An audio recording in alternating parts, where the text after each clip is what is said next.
अस्सलाम वालेकुम फ्रेंड्स, आप देख रहे हैं हमारा यूट्यूब चैनल अलमक्का टेक एंड बिजनेस। सब आज की इस वीडियो में हम आपसे शेयर करते हैं रोज़ाना की बुनियाद पे कारोबारी मार्केट से में मौसूल होती हुई अहम तरीन खबरें, दुनिया की रोज़ बरोज़ बनती और बिगड़ती हुई इकॉनमी और इस पे हमारा तजिया। इसी के साथ आपको आगाही दी जाती है कि मार्केट के कौन से फंडामेंटल स्ट्रॉन्ग तजारती सेक्टर्स पे इन खबरों का बड़ा इम्पैक्ट देखने को मिल सकता है।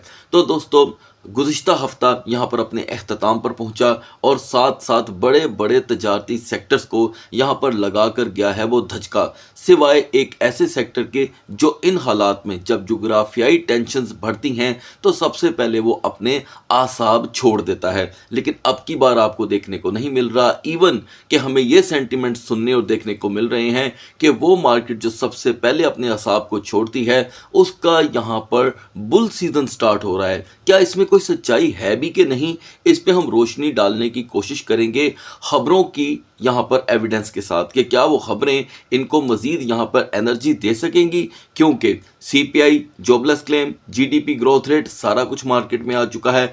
उसके बाद एक बड़ा ख़तरा मार्केट को जो लाहक हुआ है वो है दोस्तों अब तक के ईंधन के प्राइसेस का, ऑयल प्राइसेस का, वो कहाँ तक जा रहे हैं, इस पर भी बात करेंगे और फिर मार्केट का रुख इख्तियार करेंगे। सो गाइस, ऐसे में आपने क्या करना है, वीडियो को करना है लाइक, चैनल को करना है subscribe.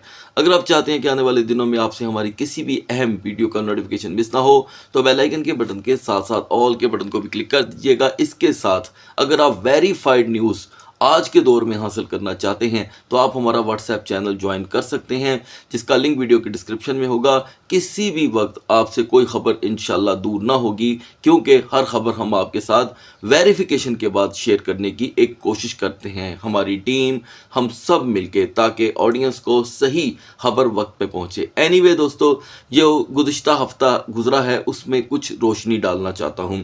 CPI report, jobless claim, GDP growth rate, ये तीनों चीज़ें मार्केटों के हक में थी, लेकिन मार्केटों ने वैसा रिएक्ट नहीं किया। इवन के जो क्लोजिंग हुई है हमारे सामने कमोडिटीज़ की, वो भी काफ़ी हैरानकुन है, ठीक है, जिसमें चाहे गोल्ड आता हो, सिल्वर आता हो, हर चीज़। लेकिन क्योंकि इस वक्त सबकी नज़रें जो कि हैं ऑयल प्राइसेस पे लग गई हैं, तो यकीनन ज़ाहिरी बात है ज़रिया आमदोरफ्त का सबसे बड़ा ज़रिया, फ़्लाइटों का ज़रिया, हर चीज़ का ज़रिया इधर यहाँ पे ऑयल वगैरह का यूज जाता है। भले कि हम सुनते रहते हैं कि इलेक्ट्रिक कार आ गई, ये हो गया, वो हो गया, लेकिन ऐसा कुछ हो नहीं रहा।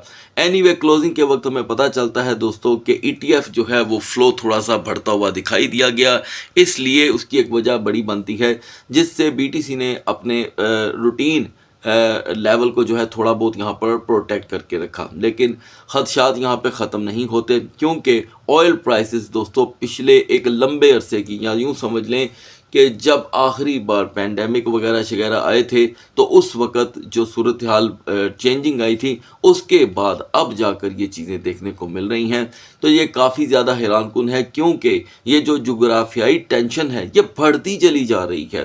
तकरीबन 13वें दिन में आप एंटर हो चुके हैं और ये पहला दौर है, याद रखिएगा, ये पहला दौर है जिसके अंदर अफवाहों का बाजार गर्म है। हर इंसान परेशान है ये बात सोचकर कि मैं जो खबर पढ़ रहा हूँ वो सच्ची है भी कि नहीं। यानी कि अगर आप दिन भर में 100 खबरें सुनते हैं, 100 खबरें, उसमें से आपको भी अब यकीन हो गया होगा कि 90% जो खबरें हैं उनकी वेरिफिकेशन अगर ना करो तो आपको बाद में पता चलता है कि जो सारा दिन आप सुनते रहे और उस पर रिवीजन करते रहे वो तो सच था ही नहीं। तो इसलिए यहाँ पर जो कि है हमें कहीं ये खबर सुनने को मिलती है कि सारा कुछ निगोशिएट होने जा रहा है, सारा कुछ ख़त्म होने लगा है, यानी कि आपस में सारा कुछ बिल्कुल इजी होने लगा है, ठंड ठंडोरा होने लगा है, जैसे पहले सब कुछ था। लेकिन ऐसा कुछ भी नहीं होता जब उस खबर की तहकीक करते हैं। तो लिहाजा ऐसे में दोस्तों, जो ऑयल प्राइसेस हैं उस पर मैं ज़रूर यहाँ पर नज़रसानी करूँगा, ताकि पहले जो हमने बात की थी और इसमें अब कितना फ़र्क आया। आगे बढ़ने से पहले मैं बता दूं कि सीपीआई, जॉबलेस क्लेम और जीडीपी, याद रहे कि फरवरी के एतबार से भी ये वीक रही और ये काफ़ी वीक रही। जॉबलेस क्लेम आपको याद होगा कैसा रहा, सीपीआई भी मार्केट को उस तरह जो कि है नुकसान नहीं पहुंचा सकी, तो मार्केट की हर तरफ से हमें यहाँ पर फ़िलहाल जीत देखने को मिली। तो दोस्तों जैसे कि आप जानते हैं कि सारे बड़े कंट्रीज़ ने अपने रिज़र्व को ला करके रख दिया था दरमियान में कि जनाब इसे इस्तेमाल करें और रेट जो है गिरेंगे, तो कोई अभी तक बड़ा फ़र्क नहीं आया। बस उसी दिन फ़र्क आया था जब ये खबर आई थी। ब्रेंट क्रूड इस वक्त 103 पे ट्रेड हो रहा है और WTI वो 98.71 तक पहुंच चुका है। अगर यही सूरत हाल रहती है दोस्तों तो डिजिटल एसेट्स की मार्केटों में एक बड़ा फ़र्क आ जाना चाहिए था, लेकिन इस वक्त मार्केटें बिल्कुल उसके अगेंस्ट या समझ लें ऑपोजिट बिहेव कर रही हैं। अपनी ऑडियंस से मेरा आज का सवाल है और ये बड़ा अहम सवाल है, क्या आपको नहीं लगता कि पहले कभी जब हम सिर्फ ऐसी खबरें सुनने के नाम से ही ये सुन लेते थे कि मार्केट क्रैश कर गई जी ये वजह थी, तो आज ये ऐसा क्यों नहीं हो रहा? इसकी क्या वजह है? अपनी अपनी कीमती राय कमेंट सेक्शन में ज़रूर लिखिएगा। मौजूदा हालात में दोस्तों आपको सिर्फ और सिर्फ एआई स्टॉक के अंदर जो है बड़ी तब्दीलियां देखने को मिल रही हैं, यानी कि वो पंप कर रहे हैं। ये एक समझ लें कि समझ से बाहर जाने वाली बात है कि आखिर इन दिनों में ये टेक्नोलॉजी क्यों बिक रही है। तो गाइस याद रहे कि मकालता राई पैदा करने के लिए और गलत खबर को यहाँ पर बाज़ मॉडिफाई करने के लिए भी इसका यहाँ पर मार्केटों में इस्तेमाल हो रहा है। ठीक है, तो ज़ाहिरी बात है, ये तो आप भी जानते हैं कि एआई टेक्नोलॉजी के लिए सबसे पहले तो बड़े बड़े जो बिजनेसमैन थे वो इसके रास्ते की रुकावट बन गए थे। उनका कहना था कि इसे मार्केट में लॉन्च नहीं होना चाहिए, ये काफ़ी नेगेटिव चीज़ें लेकर के मार्केट में आएगा। तो दोस्तों वो चीज़ें हम आज देख रहे हैं। आप जब भी ब्राउजिंग करने बैठते होंगे तो आप देखते होंगे कि आज इस सूरत हाल का क्या नतीजा निकल रहा है। वो लोग कितने सच्चे थे इस बात के ऊपर कि ये टेक्नोलॉजी है जो है इसके मनफी असरात आ सकते हैं और बड़ी ज़्यादा बड़े तादाद पे आ सकते हैं। तो हम दोस्तों देख रहे हैं, लेकिन मज़े की बात देखें या हैरान कुन बात देखें कि सबसे ज़्यादा इन्हीं के स्टॉक इस वक्त पीक पे हैं। इवन के हमने देखा बड़े गौर से कि कमोडिटीज़ भी यहाँ पर अपना साथ छोड़ रही हैं। तो गाइस यहाँ पर मौजूदा हालात में हम सबसे ज़्यादा अगर कहीं के पे कोलैबोरेशन देख रहे हैं तो वो एआई स्टॉक की है। ठीक है, एआई स्टॉक हमें हर जगह पे डोमिनेट करता हुआ दिखाई दे रहा है, जो समझ से बाहर हो जाता है किसी वक्त कि आखिर इस टेक्नोलॉजी को इतनी तेज़ी से क्यों यहाँ पर अपनाया जा रहा है। और अगर हम दूसरी मार्केट की तरफ जाएं जिनका यहाँ पर अक्सर बिहेवियर जोड़ा जाता था, तो मैंने इसीलिए यहाँ पर एक इस तशवीश का इजहार किया है कि आई नेवर सीन बिफोर। मैंने ऐसी चीज़ें कभी पहले नहीं देखी कि यहाँ पर हमने कमोडिटीज़ को पिटते हुए देखा है, चाहे वो थोड़ी देर के लिए है, इसमें कोई मतलब डाउट ही नहीं है, थोड़ी देर के लिए है। लेकिन ये जो सूरत हाल बदली है अचानक से, इसे मैं नहीं समझता कि कोई ऑटोमेटिकली ये सारा कुछ आपके सामने आया है। ये बाकायदा तौर पे मुझे ऐसे लगता है कि इस सूरत हाल को क्रिएट किया गया है। सो गाइस बढ़ते हैं मार्केट की तरफ। So guys now we are in the market और हम यहाँ पर कैपिटलाइजेशन को नॉर्मल रूटीन में मूव करता हुआ देख रहे हैं। अलबत्ता इसमें कमी ज़रूर हुई है और अगर डोमिनेंस को देखें तो वो भी यहाँ पर थोड़ा सा स्किप कर रहा है। टॉप ट्रेंडिंग के अंदर हमें BTC यहाँ पर मूव करता हुआ दिखाई दे रहा है और BTC ने इस तमाम अरसे में 70,000 को यहाँ पर प्रोटेक्ट करने की एक कोशिश की है, जो इसका हमेशा हिस्ट्री का एक लेवल रहा है। और दूसरी तरफ जैसे कि मैंने AI की बात की, तो AI से जुड़ा हुआ टोकन यहाँ पे हमें 2 दिन से ट्रेंड करता हुआ दिखाई दे रहा है, यानी कि टाओ। ठीक है जी, बिटेंसर आप बेहतर जानते होंगे इसके बारे में, जो मैं पास्ट में अच्छी खासी इसके ऊपर जो कि है एजुकेशनल वीडियो भी प्रोवाइड कर चुका हूँ। अगर हम फ्राइडे क्लोजिंग की बात करें दोस्तों, तो BTC और इथेरियम ने यहाँ पर अपनी क्लोजिंग को काफ़ी ज़्यादा लो लेवल पे जाकर के क्लोज किया है, जबकि GDP की रिपोर्ट का कोई इतना इम्पैक्ट पहल तो देखने को मिला नहीं। तो लिहाजा इन्हें हम लास्ट में डिस्कस कर लेंगे। आगाज़ करते हैं गाइस BNB से। तमाम मार्केट में हमने दोस्तों शॉर्ट स्क्वीज देखा था और ये शॉर्ट स्क्वीज हम पहले से ही डिस्कस कर चुके हैं, तो लिहाजा हम इससे अपना बचाएंगे वक्त और अहम चीज़ों पे रोशनी डालेंगे। तो आप बहुत अच्छे से जानते हैं गाइस कि यहाँ पर BNB की जो हिस्टोरिकल मूव है वो 640 और 660 के दरमियान यहाँ पे चल रहा था और इस दरमियान कल BNB ने 671 का एक रेजिस्टेंस लेवल प्रोवाइड किया जो इसे 679 तक लेकर गया और अब यहाँ पर हमें सपोर्ट बनती दिखाई नहीं दे रही। इट मीन्स के 650 का जो लेवल है वो आपको थोड़ा सा यहाँ पर डेंजर जोन में दिखाई दे रहा है। तो 650 और 658 के दरमियान इसकी मूवमेंट जो है यहाँ पर बन रही है, जो इसका कैंडल चार्ट स्टडी करवाता है, क्योंकि सैटरडे को मार्केटों में वॉल्यूम अक्सर लो रहता है, लेकिन ये अब आम सैटरडे संडे तो रह नहीं गए। दूसरी तरफ सोलाना की भी दोस्तों वही सूरत हाल है। यहाँ पर सोलाना जो फास्टली जो बिहेव कर रहा था, 92.10 की जो रेजिस्टेंस थी उससे भी ये शॉर्ट स्क्वीज हुआ था, और हम यहाँ पर अब भी पिछले तकरीबन 12 से 15 घंटों में यहाँ पर सपोर्ट बनती नहीं देख रहे। तो हिस्ट्री अगर हम सोलाना की इसके साथ बिल्कुल मैच करें तो इसका रुझान 85.50 की तरफ है अभी। और मिडनाइट में आपको अपडेट किया गया था कैंडल चार्ट स्टडी के अकॉर्डिंग कि 90 प्लस ही इसके लिए एक अच्छी जोन यहाँ पर क्रिएशन कर सकती है, क्योंकि यहाँ पर उस वक्त एक सपोर्ट कैंडल बन रही थी, ये देखें, ठीक है। और आपको अपडेट किया गया था कि अगर ये मजीद ऑन अपने आप को ना कर पाई तो फ्लोट डाउन साइड पे ही यहाँ पर बेरिश कैंडल का बन जाता है। ये एक रूटीन के मुताबिक इसका बिहेवियर रहा है। तो वही हुआ कि हम 87.00 का लो देख कर के आए हैं, तो अगली सूरत हाल भी कुछ इससे जुदा ना होगी।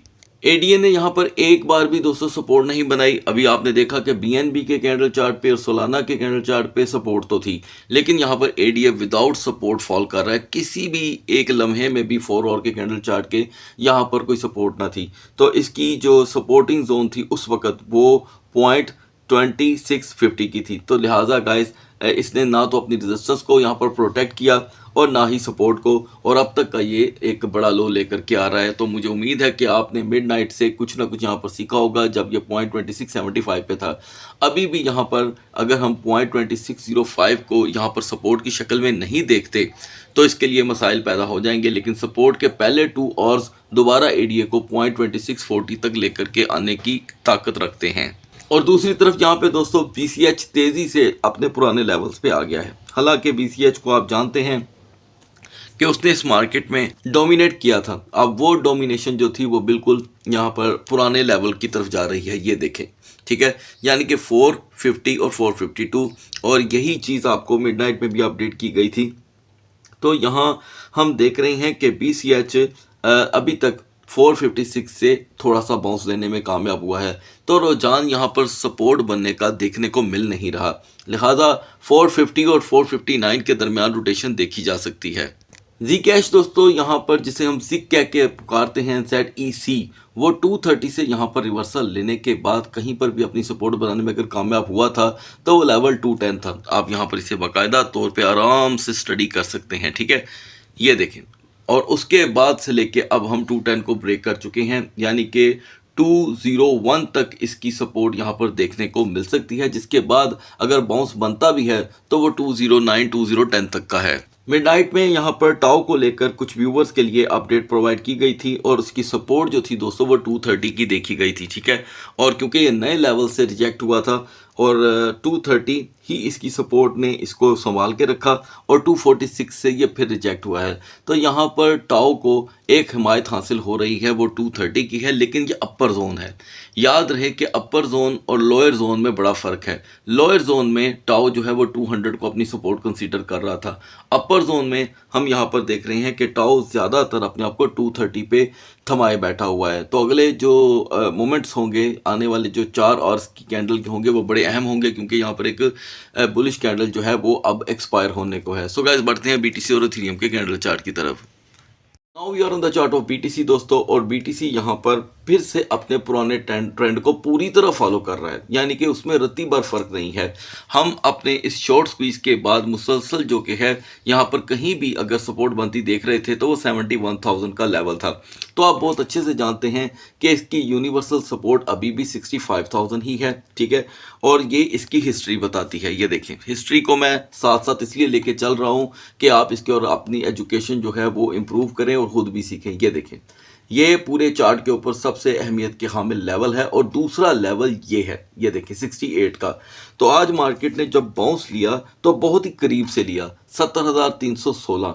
तो अभी मार्केट इसी कोशिश पे है। अगर यहाँ पर हमें अभी भी रिवर्सल में सपोर्ट बनती नहीं दिखाई देती तो 70,000 का जो लेवल है वो ख़तरे में पड़ सकता है। और आप ये बहुत अच्छे से जानते हैं कि सैटरडे को जब दुनिया भर की स्टॉक मार्केट्स बंद होती हैं तो वॉल्यूम बड़ी किसी वजह से ही बढ़े तो बढ़े या ख़बरों की वजह से। तो अभी यहाँ पर इसका पॉजिटिव जोन में आना काफ़ी ज़्यादा दुश्वार दिखाई दे रहा है, जिसे हम 72,000 कंसीडर करते हैं। इथीरियम में भी दोस्तों यहाँ पर कुछ खास चेंज नहीं किया और वही पुराने ट्रेंड को फॉलो कर रहा है, यानी कि 2103 पे इसकी मिडनाइट में मार्केट मूव हो रही थी, तो क्लोजिंग भी इसकी वीकर लेवल पे ही हुई और 2070 तक का जो अंदेशा था वो यहाँ पर देखने को मिला है, क्योंकि हम 2068 से अभी बाउंस हुए हैं। तो गाइज यहाँ पर 2050 अभी भी इसकी सपोर्ट है, 2050, ठीक है, और हम 2050 को यहाँ पर अभी तक तो कर रहे हैं सरवाइव। यहाँ पर कोई भी सपोर्टिंग कैंडल इससे से ज़्यादा इसके ट्रेंड की तरफ ही वापस लेकर के जाती है जो इसके सामने बन रही है। ये देखें 2100 का, तो इतनी ही इसके अंदर फिलहाल एनर्जी है। अगर सरप्राइजिंगली कोई मूव आ भी जाता है तो हम यहाँ पर देख रहे हैं कि ये शेडो इसे ज़्यादा से ज़्यादा 2130 तक ही लेकर के गया था। लिहाजा मार्केट के ऊपर एक गहरी नज़र के लिए आप खबरों पर नज़र रखें। अगली वीडियो तक अल्लाह हाफिज़।